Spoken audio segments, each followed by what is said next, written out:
Entonces vamos a seguir con el segundo repaso, que sería el repaso de neuroinfecciosas en lo que corresponde a meningitis. Entonces, meningitis, recordemos que significa inflamación de las meninges y no necesariamente, como la mayoría cree, es una inflamación debido a infección, ¿no? Que en realidad es lo más frecuente, sino que también puede ser una reacción a diferentes estímulos. Puede ser una meningitis química, por ejemplo, en los casos de HSA, en los casos de hemorragia subaracnoidea, podemos encontrar en un buen porcentaje de ellos rigidez de nuca, ¿no? Y algunos signos meningios por irritación, en este caso de la sangre en el espacio subaracnoideo. También se han descrito casos de meningitis, de irritación meningia por fármacos antineoplásicos, reacciones químicas, entre otras. Muy bien, entonces a lo que vamos puntualmente, la clínica de meningitis. A la cabeza no se nos escribe, siempre se nos escribe una triada, que es cefalea, fiebre y la rigidez de nuca. Ok, eso es lo que se describe clásicamente en los libros, pero aproximadamente se presenta entre un 20 a un 30, algunas literaturas mencionan hasta 40% de los pacientes. Quiere decir que no es frecuente. ¿Qué es más frecuente? Que encontremos combinaciones de A2. Cefalea y fiebre, cefalea y rigidez de nuca, fiebre y rigidez de nuca, ¿ya? Entonces se presentan usualmente en esos pares. No siempre aparece Kernig, no siempre aparece Brusinski. ¿Ya? Típicamente es paciente que tiene cefalea más fiebre. Para las preguntas, en este caso de residentados, suelen agregarse lo que es siempre la rigidez de nuca, ¿ya? Pero para la práctica clínica, recordemos que esta triada solamente se mantiene entre el 20 al 30% de los pacientes. Muy bien, recordemos que también para la parte de los exámenes de residentado o el ENAM, las meningitis se diagnostican solamente como meningitis, pero sabemos que en el 99% de los casos, ¿no? En gran parte de los casos, vienen asociadas a una encefalitis. Es por eso que se denominan MEC, ¿no? Meningoencefalitis. Cuando sospechamos de meningoencefalitis, cuando se agrega lo que sería alteración del estado mental. Y en algunos casos puede presentar convulsiones. Esto más que nada son en las encefalitis aisladas, que ya es otro tema. ¿Qué más? Si tenemos un paciente que presenta cefalea, fiebre me indica infección, cefalea, un proceso expansivo de repente a nivel de bóveda craneana y que focaliza. Entonces una infección que me haga focalizar, estamos hablando de un absceso, que es otro tema también. Y de acuerdo al tiempo de presentación puede ser aguda, bacteriana, virales, subaguda, tuberculosa, crónica también tuberculosa, parasitaria o cripto. Siempre, siempre tenemos que el examen, ya, el primer examen que se debe realizar es una PL, una punción lumbar. Las tomografías nunca deben retrasar la punción lumbar, siempre se realiza punción lumbar. Cuando yo digo hay que tomar primero una tomografía, si es que el paciente focaliza. Si mi paciente focaliza, ya ahí sí sería de elección una tomografía, ¿no? Por ejemplo, en algunos casos de meningoencefalitis por TB podemos ver que el paciente focaliza, ¿no? De repente parálisis de algún par craneal. Y se realiza siempre tratamiento empírico, ¿no? Se hace la PL e inmediatamente tratamiento empírico. Entonces vamos a hacer un esquemita rápido sobre determinar la etiología rápidamente. Muy bien, entonces tenemos las meningoencefalitis. Vamos a clasificarlos de acuerdo al tiempo de presentación. Tenemos las agudas, ¿ya? Y dentro de las agudas tenemos solamente dos. Las bacterianas y las meningoencefalitis virales. Entonces, dentro de las bacterianas, ¿cuál es la diferencia? Todo lo vamos a ver en el estudio del líquido cefalorraquídeo. En las bacterianas, como es una bacteria, va a haber una elevación a predominio de polimorfonucleares, ¿ok? Elevación de células a predominio polimorfonucleares. ¿Qué más? Va a haber elevación de proteínas, Y, dato importante, la bacteria que hace, consume glucosas, entonces va a haber hipoglucorraquia, ¿no? Disminución de la glucosa. ¿Cuál es la diferencia con la viral? Que en las virales va a haber incremento de células, claro que sí, pero va a haber un incremento sobre todo en los mononucleares, en los linfocitos. Va a haber incremento también de proteínas, ¿ya? Incremento de proteínas, pero como el virus, su metabolismo no requiere de glucosa, entonces la glucosa va a estar normal, en niveles normales. Recordemos que los valores normales de glucosa son aproximadamente 2/3, ¿no? De glucosa en líquido cefalorraquídeo, son aproximadamente 2/3 en sangre. ¿Okay? Más o menos esos son los valores. Oscila entre 50, 60, por ahí. Menos de 40 ya podríamos estar hablando de una hipoglucorraquia. Entonces agudas más o menos se presentan entre un periodo de 2 a 5 días. Las virales tienden a ser un poquito más, 4 o 5 días. Las bacterianas pueden presentarse en 2 a 3, ¿no? Ya, más o menos de esta forma. Luego tenemos las subagudas y las crónicas, ¿no? Ahí tenemos que hablar básicamente de las más preguntadas, ¿no? No me voy a matar hablando de otros tipos, sino más que nada de la tuberculosa y por ahí de la criptocócica. Muy bien, tuberculosa es una mezcla entre bacteriana y viral. ¿Por qué? Porque como es subaguda o crónica, va a elevar, ¿qué cosa? Leucocitos, pero a predominio mononuclear. O sea, va a elevar linfocitos. ¿Qué más? Va a haber elevación de proteínas. Y miren, esto ya que parece, esto parece una viral, pero ¿cuál es la diferencia con la viral? Que aquí sí se consume glucosa, ¿ok? Se consume glucosa. Hay consumo de glucosa. ¿Qué más? Otras características de la meningitis por TB es que los pacientes pueden acudir con parálisis de los pares craneales. Parálisis a la cabeza, parálisis del sexto par. ¿Por qué? ¿Qué hace la TB? Lo que hace la TB es algo que se denomina aracnoiditis basal. Entonces, esa aracnoiditis basal, ¿no? Agarra base de cráneo. La TB clásicamente, la MEC-TB, agarra o se distribuye en lo que sería la base del cráneo. Entonces agarra a quiénes, a los pares craneales, ¿no? Y a la cabeza el sexto par, puede agarrar tercero, puede agarrar facial también. Ok, eso es con respecto a TB. Recordemos que subagudas, la TB más o menos un tiempo de 6, 7, 8 días, ¿no? Que tiene inclusive algunos pródromos. Criptococo fácilmente es un paciente que tiene sus signos meningios, ¿ya?, asociados a hipertensión endocraniana.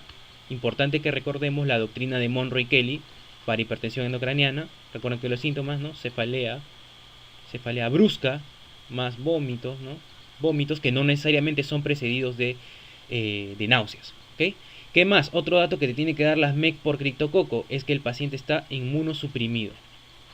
Inmunosuprimido, ¿no? El criptococo en inmunocompetentes clásicamente afecta pulmones, ¿no? El resto ya sería un inmunosuprimido. Entonces, este esquemita, ¿no? Este esquemita nos va a permitir resolver varias de las preguntas. Ya más adelante vamos a ir viendo el tratamiento y la etiología de cada una. Bien, entonces ya hablamos de meningitis y hablamos de los datos de la punción lumbar. Muy bien, meningitis bacteriana, empezamos. Preguntas que nos pueden realizar acá, el agente etiológico. Si nos preguntan el agente etiológico más frecuente, en general, más frecuente de la meningitis bacteriana, nosotros decimos el neumococo, Streptococcus pneumoniae, ¿verdad? Neumococo es el agente más frecuente de meningitis bacteriana, sobre todo en adultos jóvenes y en adultos mayores, ¿no? Pero es el más frecuente. ¿Qué más? En recién nacidos tenemos E. coli, ¿no? En lactantes y niños, meningococo, importantísimo, ya el meningococo. ¿Por qué? El meningococo no solamente hay que darle tratamiento al paciente, sino en algunos casos vamos a ver que se realiza profilaxis. No olvidemos que la profilaxis del meningococo se realiza con rifampicina, ¿no? Rifampicina. Puede realizarse también con ceftriaxona, pero en primera línea se recomienda usar rifampicina. ¿Qué más? Tenemos también, por ejemplo, post-TEC y post-quirúrgico, aureus, ¿okay? También tenemos TB, pero no se olviden que el más frecuente es el neumococo, ¿okay? Neumococo. A Haemophilus en realidad ya no se ve mucho, ¿no? Esto debido a la vacunación, aunque ya está la nueva tendencia a dejar de vacunar. De todas formas el Haemophilus ha bajado bastante, ¿ya? Bastante. Muy bien, entonces, tal como decíamos, el agente más frecuente es el neumococo. ¿Qué más? En todo paciente mayor de 50 años, ¿ya?, siempre tenemos que descartar o que coberturar antibióticos. ¿Para qué? Para Listeria monocitogenes, ¿ya? Listeria monocitogenes, todo paciente mayor de 50 años. No olvidemos que Listeria monocitogenes se puede presentar como una romboencefalitis, ¿okay? Como una romboencefalitis, una meningoencefalitis o una encefalitis que puede abarcar tronco, ¿no? Y puede agarrar pares craneales. Como dijimos, Haemophilus en realidad ya no se ve mucho. Neisseria meningitidis se ve sobre todo en pacientes pediátricos, ya Neisseria meningitidis, acá está, niños, ¿no? Pacientes pediátricos, o el otro extremo de la vida, ¿no? Pacientes mayores también. No olvidemos que el criptococo, lo mencionamos, paciente inmunocomprometido. Muy bien, seguimos entonces. ¿Cuáles son los hallazgos en la punción lumbar? Ya lo habíamos hablado más o menos, ¿no? Aumento de la citología, siempre que es bacteriana, predominio polimorfo nuclear, neutrófilos. ¿Ok? ¿Qué más? Como es bacteria, metabolismo, consume glucosa, hipoglucorraquia. En realidad, más que menos de 20, podríamos decir menos de 40, ¿no? Aumento de proteínas, esto se debe al aumento de anticuerpos, a los detritos celulares, a los desechos. ¿Okay? La presión en realidad acá no nos va a hacer un diagnóstico diferencial. ¿Okay? Entonces, ¿qué más? Recordemos que la meningitis bacteriana es una meningitis aguda, se da en 2 a 3 días y es altamente mortal. Algunos datos registran entre 15 a 20% de mortalidad y el resto de pacientes tiene alta probabilidad de tener secuelas. ¿Okay? Muy bien, ¿qué más? ¿Cómo manejamos una meningitis bacteriana? Lo recomendable es aplicar siempre corticoides ya antes de dar la primera dosis de antibiótico. En realidad los corticoides se aplican sobre todo la dexametasona 10 miligramos endovenoso. ¿Ya? ¿Por qué? Porque evita complicaciones. Pero vamos a ver que en realidad al que se le tiene que aplicar casi en todos los casos es a la meningitis por TB. ¿Ya? Muy bien, ¿qué más? Tengo que aplicar terapia antibiótica. ¿Y cuál es la terapia antibiótica? Siempre tenemos que agarrar cefalosporina de tercera generación. ¿Okay? Ceftriaxona. Ceftriaxona con vancomicina. Ese es el esquema. Ceftriaxona, le podemos agregar vancomicina. Y como dijimos, todo paciente mayor de 50 años que sospechamos, Listeria monocitogenes. Si sospechamos de Listeria monocitogenes, agregamos ampicilina. ¿Okay? Agregamos ampicilina. Entonces, Listeria monocitogenes, ante la sospecha, todo paciente mayor de 50 años se agrega ampicilina. Muy bien, entonces básicamente lo cubrimos con ceftriaxona.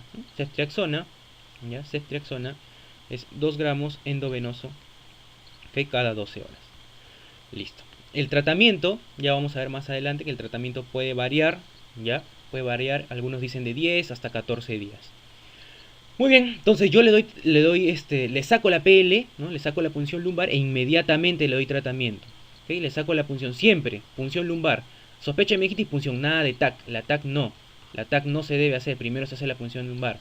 No olvidemos, la TAC se realiza en caso de que mi paciente focalice. ¿Ya? En caso de que mi paciente focalice. Muy bien, entonces en la PL algunos indicios que podemos encontrar, ya habíamos hablado de esto, ¿no? Si es un coco gran positivo, sospecha de neumococo. Coco gran negativo, sobre todo diplococo, el meningococo. Bacilo gran positivo, listeria. Bacilo gran negativo, Haemophilus y E. coli. ¿Okay? E. coli sobre todo en quiénes, en recién nacidos, ¿ya? ¿Por qué? Por la misma región perineal, ¿no? Que se encuentra contaminada por E. coli. También en el otro extremo de la vida, en abuelitos también podemos encontrar por E. coli. ¿Okay? Sí hay, ya vamos a ver que en algunos casos en hospitales se maneja bastante, ¿no? Cuando ya hay resistencia, en algunos casos se puede agregar lo que sería meropenem. ¿Okay? Entonces dijimos que el tratamiento en realidad va de 10 hasta 14 días. Todo tratamiento de meningitis bacteriana es por vía endovenosa. ¿Okay? Hospitalizar al paciente. Muy bien, y acá está lo que decíamos, ¿no? De 10 a 14 días. Y de acuerdo a la gente, ojo, ¿verdad? Para el diagnóstico no es exactamente la PL, sino tenemos que hacer ¿qué cosa? Cultivo. Pero ¿qué pasa con estos pacientes? Clásicamente estos pacientes van a venir y te van a decir, sí, doctor, yo ya he tomado amoxicilina, etcétera, etcétera, ¿no? Ya se vienen medicando. Entonces el cultivo me puede salir ¿cómo? Me puede salir negativo. Pero ¿qué cosa no me va a mentir? El PCR, ¿okay? Una reacción en cadena de polimerasa, ¿ya? O en algunos casos aglutinina. Método diagnóstico de elección es el PCR, ¿ya? Aislar a la bacteria. Obviamente se recomienda el cultivo, ¿no? Para ver la sensibilidad farmacológica, la sensibilidad antibiótica de la bacteria. Muy bien, y acá nos dan, esto es ya más para los que manejan neurología, para los neurólogos, cuánto tiempo se indica en caso del agente identificado, ¿no? Ojo, si es que yo le estoy dando este tratamiento que yo indico acá es un tratamiento empírico, si yo descubro que mi agente causal es sensible, no sé, pues a amoxicilina, ¿no? Por decirlo así, un ejemplo. Cambio, ¿ok? Cambio, está indicado el cambio de medicación. Muy bien, rápidamente, meningitis tuberculosa. Como dijimos, esta es una meningitis de tipo subaguda, ¿ya? O crónica. ¿Por qué subaguda o crónica? Porque miren, inclusive acá en la literatura, el Harrison que nos dice, de 2 a 4 semanas, ¿ya? Pero clásicamente se consiste en fatiga, malestar general, por ahí un poquito de dolor de las articulaciones, dolor muscular y fiebre. ¿Ok? Y fiebre. Se intensifica la fiebre, aparece cefalea, vómitos y alteración de conciencia. ¿Ok? Entonces, un paciente con TB más o menos tiene una historia de 6 a 7 días que va, ¿cómo? Progresando, ¿ya? Progresando. ¿Y qué más? Característica del TB es que dijimos que afectaba la base del cráneo. Entonces, ¿qué va a provocar? Craneales. ¿Y cuál es el más afectado? El sexto par. ¿Okay? El sexto par es el más afectado. No olvidemos que el sexto par es el par más largo de la base.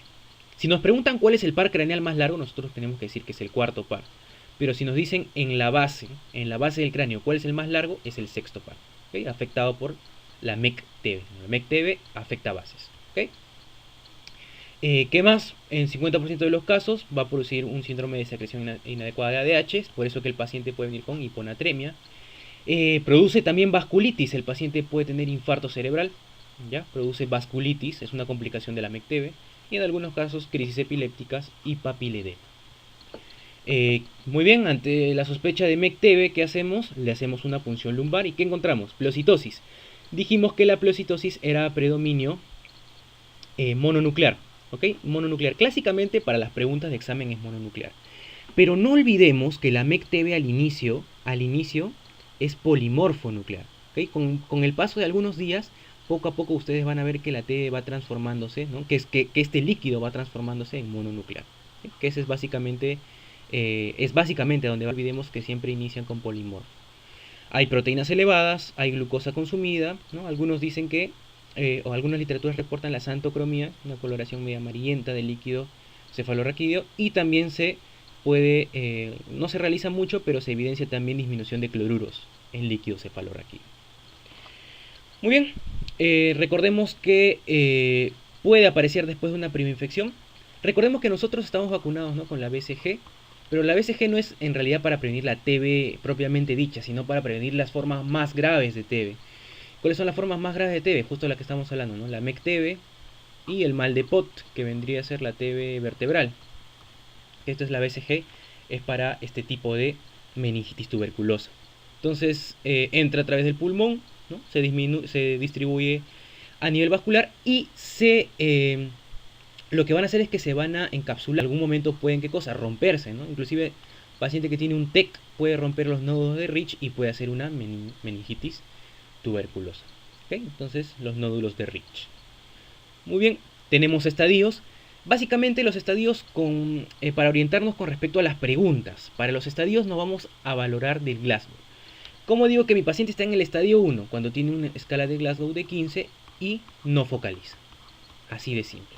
Es el nivel inicial, el nivel más leve. Cuando digo que es estadio 2, dos cositas. Cuando tiene escala de Glasgow 15, igualito al acá, pero tiene un déficit focal, parálisis de un par, parálisis de sexto, ¿ok? O tiene una escala de Glasgow entre 14 a 10. Cuando digo que es estadio 3, estadio grave, cuando la escala de Glasgow es menos de 10. Entonces, el resto está acá en el cuadro.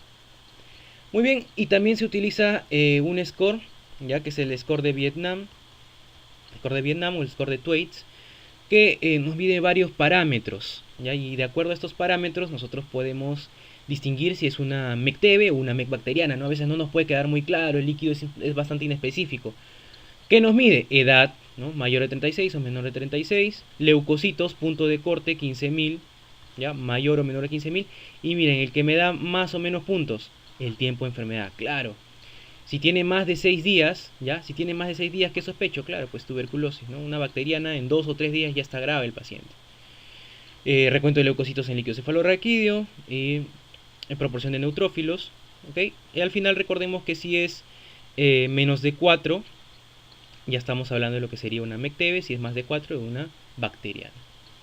Muy bien, ¿qué más? Con respecto al tratamiento, el tratamiento en realidad se encargan los que serían ya los que manejan todo lo que es el programa de TB, ¿no? 2 meses diariamente el núcleo isoniazida rifampicina con piracinamida de tambutol. Pasan los 2 meses, 9 meses más, pero solamente con el núcleo y acá sí, está indicado el tratamiento con ¿qué? Con corticoides, ¿okay? Sobre todo en pacientes inmunocompetentes. Tratamiento con corticoides, ¿ya? Con corticoides. ¿Por qué? Porque esto me va a evitar ¿qué cosa? Las secuelas, ¿ya? 6 semanas para lo que serían las MEC tuberculosis leves y 8 semanas para lo que serían las MEC tuberculosis moderadas a graves, ¿okay? Entonces los corticoides me previenen las secuelas, ¿no? En este caso déficit cognitivo, ¿ya? EMI o paraplegia, convulsiones, hidrocefalia, parálisis de pares craneales. En algunos casos esta MECT puede formar un tuberculoma, que sería más o menos un tumor, ya como un absceso, un tipo de granuloma tuberculoso. Muy bien, rápidamente meningitis viral.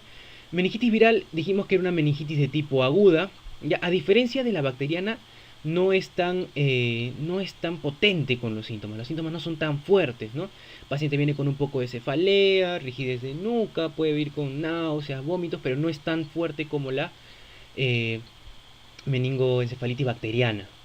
¿Cuál es el agente más frecuente? Enterovirus. Enterovirus es el agente más frecuente de la meningitis viral. Otros casos, herpes virus tipo 1 y herpes virus tipo 2. Herpes virus tipo 1 también es causante de la encefalitis viral, no olvidemos, encefalitis viral. La encefalitis viral necrotizante, que es una de las más graves. La característica de la infección de la meningitis viral por herpes tipo 2 es que es una meningitis recurrente. ¿Qué quiere decir? Que el paciente va a venir con varios episodios de meningitis viral, varios, me viene un mes, de ahí regresa otra vez a la emergencia, regresa, esa es la meningitis por herpes tipo 2 o meningitis de Mollaret. Ok, tenemos otros virus, el virus de la parotiditis, virus de Epstein-Barr. Acá están todas las etiologías, no olvidemos la etiología más frecuente, enterovirus. Muy bien, ¿qué más? ¿Cómo es el estudio de la punción lumbar? Predominio linfocítico, proteínas elevadas, la glucosa totalmente normal, ¿okay? No olvidemos que pueden ser 2/3 de la sangre, y no se deberían reportar microorganismos, ¿okay? No se deberían reportar microorganismos. Entonces, básicamente este es el perfil en el líquido cefalorraquídeo. La clínica, igualito, ¿no? Cefalea, fotofobia, fiebre, rigidez de nuca, un poquito más de síntomas generales, ¿ya? No presenta, como dijimos, alteración de conciencia. La meningitis bacteriana sí tiene cierta alteración de conciencia, ¿ya? Puede haber un poquito de alteración del nivel, menos frecuente que haya alteración del contenido. ¿Cómo es el tratamiento? El tratamiento en realidad es un tratamiento sintomático. Ahora, si yo identifico a la gente, si yo identifico que la gente es herpes, ahí sí, tratamiento de todas maneras, no puede faltar aciclovir. Aciclovir, en caso de herpes. ¿Okay? ¿Por qué? Porque este es mortal. Tiene alta mortalidad si no le doy aciclovir. Inclusive con aciclovir tiene mortalidad. Entonces, indicado aciclovir a toda meningitis viral causada por herpes. No olviden que para el diagnóstico ¿ya? Se tiene que hacer una reacción en cadena de polimerasa, ¿no? Para aislar al germen, ¿no? Aislar al virus. Meningitis en realidad subaguda crónica, ¿ya? Subaguda o crónica. ¿Y en qué pacientes aparecen? En pacientes inmunocomprometidos. Inmunocomprometidos. Claro, el criptococo no debería aparecer en pacientes inmunocompetentes, ¿no? ¿En qué pacientes inmunocomprometidos? A la cabeza, pacientes con SIDA, ¿no? VIH-SIDA, pacientes con consumo crónico de corticoides, que hace poco, ¿no? Justo habíamos visto un caso. Entonces, ¿qué es lo que me interesa en realidad del líquido cefalorraquídeo? Bueno, pleocitosis linfocítica, consumo de glucosa, aumento de proteínas. El diagnóstico, ¿qué me lo da? ¿O qué puedo ver? Frecuentemente, en un 60% de los casos, tinta china. ¿Okay? Tinta china positivo. Para preguntas de residentado y ENAM, tinta china va a ser el dato clave, ¿no? ¿Cuál es el otro dato clave? Que la meningitis por criptococo me produce ¿qué cosa? Hipertensión endocraniana. Clave. Paciente con MEC más hipertensión endocraniana, criptococo. Ahora, inclusive, ¿qué cosa hace? Me agrega que el paciente es inmunocomprometido, VIH, SIDA, corticoides. Ya pues, ya me está cantando, ¿no? Criptococos. ¿Ok? Criptococos. Pueden venir también en el 25% de los casos con parálisis del sexto par. ¿Ok? No se olviden que el síntoma cardinal de la hipertensión endocraniana es la cefalea, es el más importante. ¿Qué más? La hipertensión endocraniana es una cefalea que va a incrementar con maniobras de Valsalva. ¿Ya? Maniobras de Valsalva. Incrementa con la tos, por ejemplo. ¿Okay? Incrementa al pujar. ¿Ya? ¿Qué más? Incrementa al decúbito. ¿Ya? El paciente se echa y se despierta. Esto nos sirve también para patología tumoral. Ya incrementa el decúbito, ¿no? ¿Por qué? Porque aumenta el retorno venoso. El 60% se cura, algunos pueden presentar secuelas. Tratamiento. El tratamiento es con anfotericina. ¿Okay? Básicamente anfotericina. Ese es el tratamiento de primera línea. Por 6 semanas. Muy bien, este es básicamente un resumen. Por ahí nos faltó hablar de repente las MEC por amebas, ¿ya? por la clásica conocida ameba come cerebros, que es la Naegleria fowleri. ¿Ya? ¿Cómo me puede venir esa pregunta? Tiene que haber antecedente, ¿ok? Antecedente es una MEC subaguda, ¿ya? Y tiene que haber antecedente de que el paciente se ha ido a la piscina de repente, ¿no? Piscina, una excursión, ¿no? Y se ha bañado en una piscina. Es bastante rara y es alta mortalidad, 95% de mortalidad. Casi todos mueren, ¿no? Mejor dicho, casi todos mueren. Mortalidad. No olvidemos que estas amebas ingresan por las fosas nasales, ¿okay? Perforan la lámina cribosa, ¿ya? Y afectan al par olfatorio, ¿no? Básicamente esa es la vía de ingreso, la vía nasal.